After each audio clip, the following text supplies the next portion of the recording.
I've been in bed for about 10 days in a row, and as fun as that might sound, it fucking sucks. So this week's video is a little bit late, and I'm really sorry about that. It's because I've actually been really ill. And I'm not someone who usually gets ill. As a young lad growing up, my mum always made sure that I had lots and lots of fruit and vegetables, so I have what I would consider to be, without sounding too arrogant, quite a good immune system.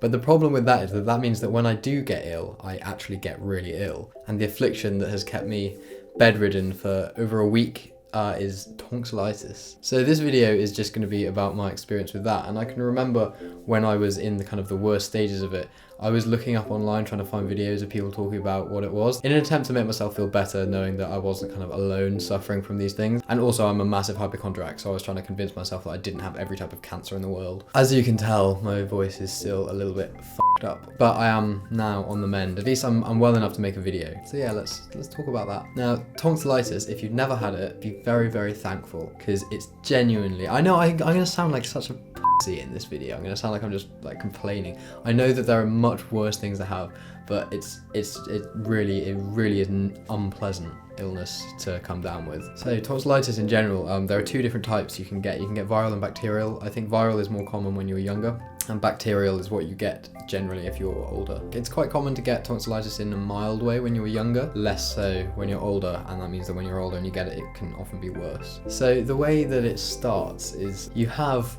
when you swallow, what I can only describe as a lumpy throat. Now, I know that sounds really bizarre, but what I kind of mean by that is you swallow and it's like there's something there's something that's just not quite right in your throat. But it doesn't hurt, so it just feels a bit weird. But I had that for 2 days. So on the second day, I noticed it properly, and I was like, oh, wait, I've had this before. I know what this is. Because I hadn't had tonsillitis for about 2 or 3 years, and even then it wasn't anywhere near as serious as it was this time. So I noticed this, and I can remember getting into bed one night and just thinking, I'm going to wake up tomorrow and I'm going to feel like absolute shit. That's exactly what happened. The main symptom with tonsillitis is that you can't swallow. Well, you can, but it really hurts. It's actually really painful to swallow anything at all, even cool water. So I woke up, and obviously on top of that, because it's an infection, I had a really bad fever as well. So you're stuck in bed, you've got a temperature. Every morning you wake up and it's the worst it's ever been. You will have hardly slept all night because it's too painful. Swallowing your own saliva is such an effort. I found myself at night actually literally mentally preparing myself to just try and swallow, because you're not taking any painkillers, because you're not having anything to soothe it. It just feels worse and your throat dries up, and so the morning is the worst time. And then, as I said, it gradually gets better. So it was like that for about 3, maybe 4 days. Now, the thing with tonsillitis, a really easy way to tell if you've got tonsillitis is if you look in the back of your throat. If you get a torch up on your phone and shine it in and open your mouth, you can see your tonsils are the uvula, the thing that hangs, the thing that dangles down at the back of your throat. Either side of there are your tonsils, right? And they will swell up. And they won't just swell up, they'll swell up and they'll get spots of gunk on them as well. Okay, it's disgusting, I know. But that's a really easy way to tell if you have, I think that's bacterial tonsillitis, is what that's the most common symptom for. So you'll get white dots of pus on your tonsils, because obviously they are infected and the white blood cells are going and they're trying to fight the infection within the tonsils, and that's creating the blah basic biology. So anyway, so you can see that, it's something you can physically see. What happened to me after about 3 or 4 days, the gunk started to clear away until after 2 days they were completely clear, and this one had completely gone back, so it wasn't swollen anymore. And I thought in my naivete that was me. Now, that was done. I was going to be better. I was now going to start the healing process. However, that is not what happens. And the pain when you swallow, it's a very all-consuming pain, but it became more acute, and it also became more localized to just one side. It's quite common for tonsillitis to be painful on just one side. Instead of before, where it's your whole throat is struggling to constrict to swallow anything, it was more of a stabbing ulcer-like pain. Not only that, but the gland under my neck there swelled up as well. And it also meant that I couldn't turn my head beyond about there. So I can do that now. Amazing. That gives you a really bad earache. Also, your throat and everything are connected. So there I was, loads of pain, couldn't turn my head properly, I couldn't really open my mouth properly. I certainly couldn't talk. I think my voice sounds bad now. I basically had a week where I just couldn't speak. But anyway, I was come on, you'll feel better if you get up and do something. There's nothing worse than just lying around in bed all day doing nothing. And I got up and I went to work.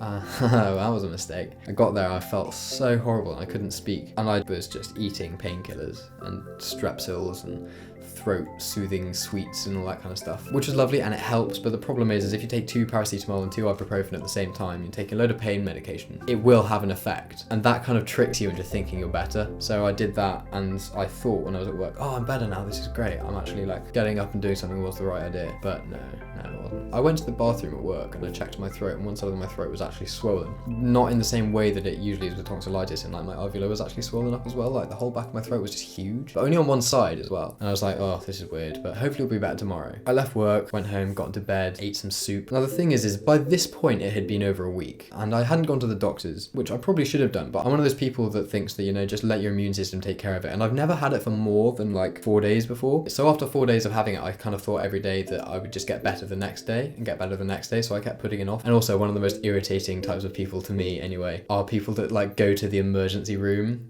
for nothing. It's okay to freak out if you're unwell, but some people I know will just go absolutely mental and like demand that their friends take them to the emergency room if they've got like a vomiting bug or if they've got the flu or something. Not only that, but they get there and the people who work in A&E obviously just send them home and say, make an appointment with your GP or whatever. And then they get back and then they start bitching about the NHS, being all like, oh, the NHS is so they didn't care about me. Darling, they didn't care about you because you weren't having a stroke and you hadn't been stabbed. And I was really insistent that I didn't need to do any of that. But I woke up and I could hardly breathe. My throat was so swollen up and it was so dry as well. I'd been lying on my back. I legitimately panicked. In the UK, there's the emergency number, which is 999. There's also a non-emergency number you can call. And so I called this number, and after a while, they basically said, contact your local GP as soon as, you know, it's open and get an emergency appointment there. I'd been feeling so ill. It was good to have that validated, to know that I wasn't just making a big fuss over nothing. So yeah, I went to the doctors and now I'm on this, which is the most amazing stuff in the world. Penicillin, basically. I've got to take 2 of them 4 times a day for 10 days. That's absolutely fine, because I am now feeling a lot better. At least I'm well enough to make a video, I can speak, and I ate solid food yesterday for the first time in over a week, which was great. So if you have tonsillitis, the one thing I would say to you to do is to just please go to the doctor sooner rather than later. I'm certainly going to do that next time. Not the emergency room, don't need to go there. This is going to sound so irresponsible, but if you ever have tonsillitis, try and get some of this as soon as possible. Because as much as you might want to tell yourself that you don't need antibiotics and that, you know, your body can deal with it, there are certain times when it actually, like, it can't. Or at least it could, but it would take you a month. Tonsillitis can be very dangerous because it can lead on to you having glandular fever, which is a really, really serious illness. As far as maintaining yourself through the like really, really horrible time, I don't know what you can do. If I ever have it again, it's gonna suck. I've almost Netflixed myself to death over these last 10 days. Oh yeah, Buffy the Vampire Slayer is on Netflix. Amazing. So if you ever find yourself with tonsillitis, then my heart truly goes out to you. If you're watching this video because you have it, then maybe I hope it's given you some sort of comfort to your situation. Lots of fluids and drink soup. Thank you all for watching anyway. I'll see you soon.